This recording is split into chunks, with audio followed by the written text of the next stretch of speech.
Good morning mga me!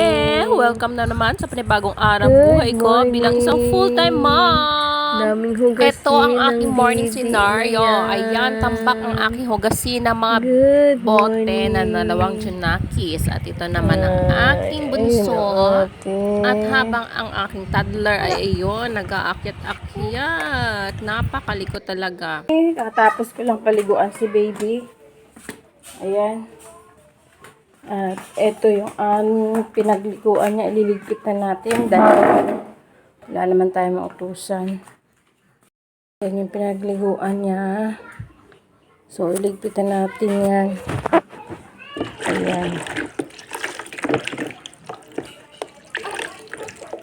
So, fast forward na agad mga me. Inang session na tayo. Meron si Polly na sopas at nag-ihaw si Dante ng malaking bangus for two.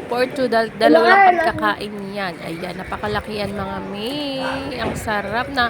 Namimiss ko na kasing kumain ng inihaw na isda. Oo, parang ang tagal-tagal ko nang hindi nakakain ng inihaw na isda.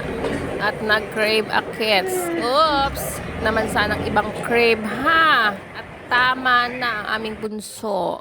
Fast forward ulit. Kailangan natin mag-harvest na naman ng maiinom ng ating bunso. At this time na antok-antok talaga ako. Pero kailangan. So that's it for today mga May. For watching, please subscribe my channel naman po. God bless!